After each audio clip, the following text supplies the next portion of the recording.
Pittsburgh. While Shedeur Sanders still waits to see if he'll be named QB2.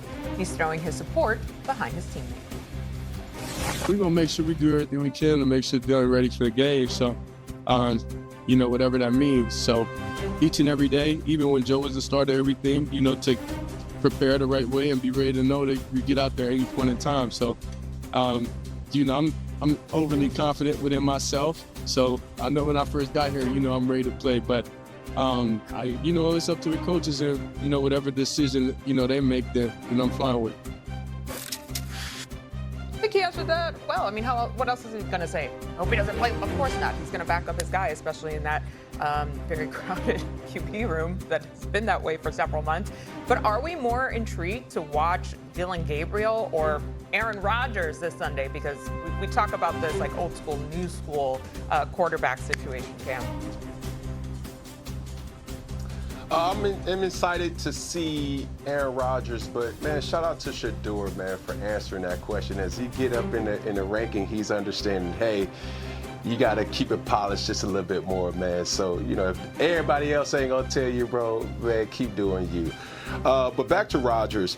The Cleveland Browns possess something that Aaron Rodgers and his Steelers offense are deficient at, and that's producing offense. And I want to see this 3-1 record get tested versus a valuable source versus a valuable defense. When you look at the Cleveland Browns, they're number one or top 3 in total defense, passing defense, top 5, and then obviously you cannot run the ball on them for no stretch of the imagination. All those things are where the Pittsburgh Steelers are deficient at. They're 31st in rushing, they're 30th in total offense, and as far as passing, they're 27th. My biggest question, as we always talk about, Stephen A's Pittsburgh Steelers, is do they have enough amenities on the offensive side of the football? And the Cleveland Browns have defensively kept them in most games all year, and I don't see that changing moving forward with this week. I'm more intrigued with Dillon Gabriel because I want to see whether or not the Cleveland Browns are going to have a quarterback, especially with watching Jackson Dart last night with the New York Giants. Where's your rookie? Where's your guy? Who's going to step up? And I'm not talking about just playing. I'm talking about magnetizing the crowd. Jackson Dart was in New Orleans a week ago. He didn't look that great, but he still has Giants fans incredibly, incredibly excited because of his game and the swag that comes with it.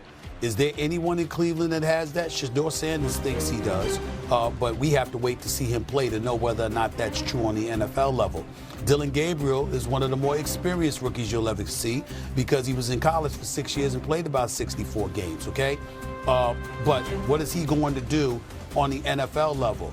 It remains to be seen. I'm curious about that, especially against the Steelers defense that I have not been overly impressed with. I was very impressed with them for 3.5 quarters against Minnesota in Ireland, and then obviously they almost wet the bed, had me texting Ryan Clark and saying they better not lose this damn game on a Sunday morning. I mean, that's where I was with it. I'm like, they better not lose this damn game. It really ticked me off. And so I just want to see what Dillon Gabriel does, because this is what we need to remember with the Cleveland Browns. You don't get to just look at 2025. Y'all, do y'all know they've made the playoffs twice in 23 years? 23 years. They've made the playoffs twice. It's gotten to the point where we have a right to look at the Cleveland Browns organization and ask, hey, fellas, do any of y'all know what y'all doing? Any of y'all? Could you figure it out? And I don't enjoy saying that because I'm unapologetic when it comes to black head coaches and black executives. I'm rooting for them. And we know Barry's in Cleveland, and I get that. But, I got to see something. I got to see something. And hopefully I'll see that before this season is over, that you have definitively found a quarterback. That's why I'm more curious about Dillon Gabriel. Yeah, the first thing I want to say is I'm excited we get to talk about Dillon Gabriel and point out what Cam pointed out. We're talking about Dillon Gabriel because when asked the question about his quarterback position this week, Shedeur Sanders said we're doing everything to get Dillon prepared. And he answered the question in a way where you couldn't criticize him, where you couldn't talk badly about him, where you couldn't say that he went about anything in the wrong way, which is why he's not a topic right now. And I think that's important to know that it is about growth, it is about understanding, and it is about understanding and playing your role within the locker room, which Shedeur Sanders did very well during that clip. And now, secondly, hell yeah, I want to see Aaron Rodgers. And this is what I be talking about. Stephen A. old fake Steeler fan, bruh. How you, like, I don't get it.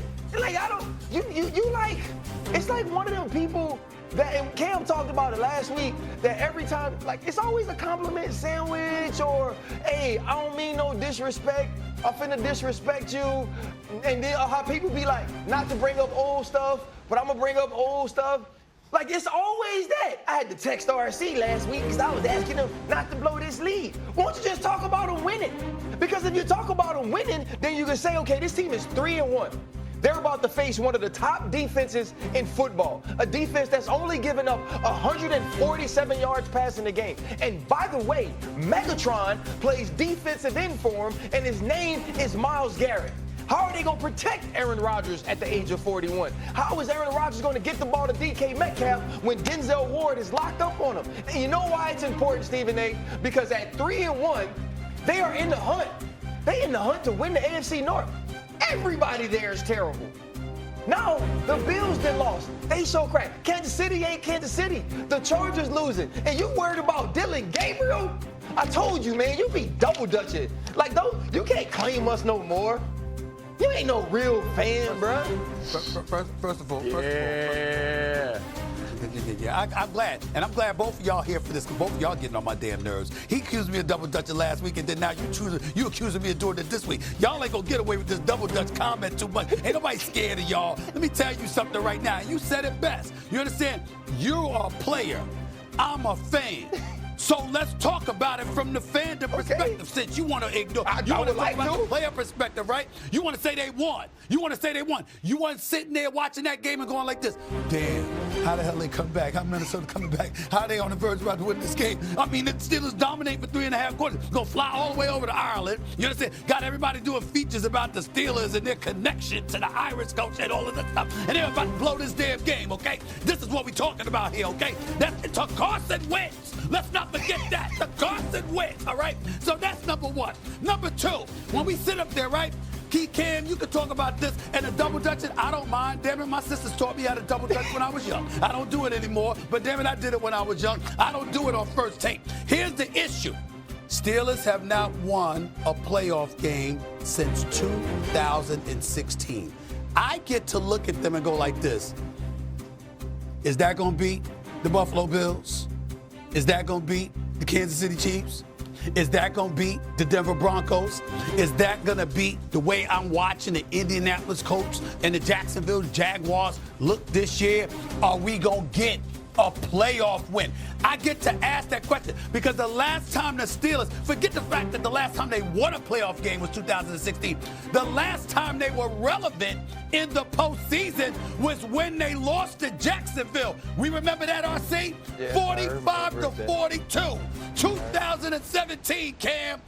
The Jacksonville Jaguars dropped 45 on them, led by Blake Bortles. I'm going to say it again.